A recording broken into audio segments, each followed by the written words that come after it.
All right, we're going to get right into it. Why don't foreigners understand native speakers of English? So in this section, we're going to talk about the various reasons for intercultural communication problems so you can understand why they happened. And we want you to understand it happens between English speakers and non-English speakers, between Canadian English speakers and British English speakers, and it happens between everybody.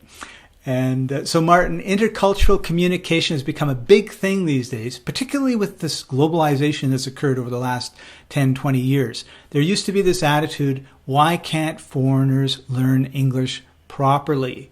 But now we're hearing more and more people saying, why can't native speakers speak English properly? Like every story, there are two sides. And yes, you do get a lot of foreigners who struggle to use English effectively, but that can also be because of the kind of English that native speakers use.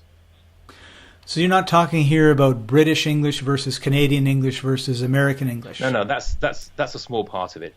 For example, students who study British English have a problem understanding American English and vice versa. And there are a lot of other reasons, though, why foreigners can't understand native speakers.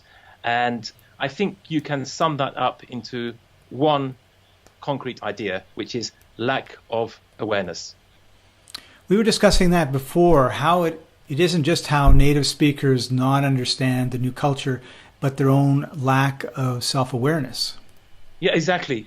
Very often native speakers don't realize that it's their own English that is the problem. It's part of the communication problem.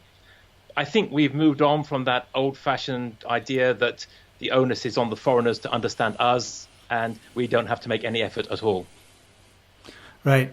So yeah, on my travels, I met so many foreigners who speak terrific English and they understand me fine. Yep, that's probably because with your public speaking background, you are used to speaking slowly and clearly. I think you were mentioned before something about how you got a compliment from one of your students about that. Yes. Yeah, So because that's a great skill, being able to use simple language, but at the same time engage people and communicate effectively. It's not actually very easy.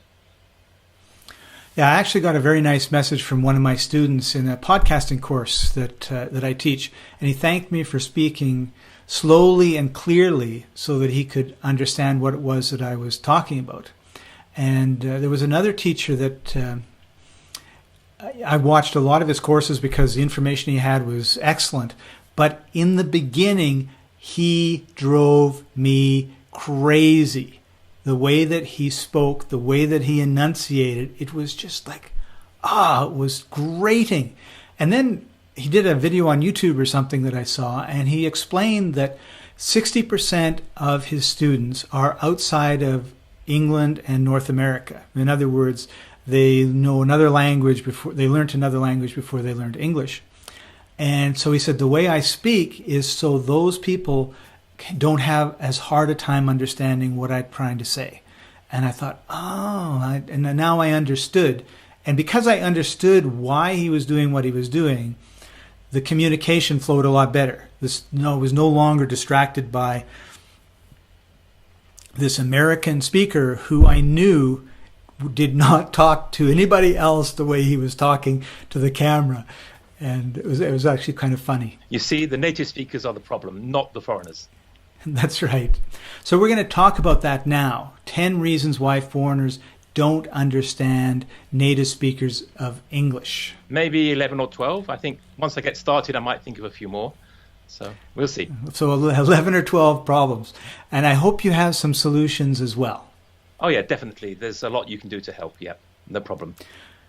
Awesome. So let's dive into the different problems and later on. So first of all, we're going to dive into the different problems. We're going to talk about them so that you understand them. And then in the next section, after this section, we're going to talk about what you can do about them, how you can deal with them, how you can smooth them over.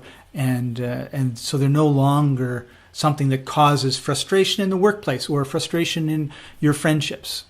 Okay, so let's go. All right.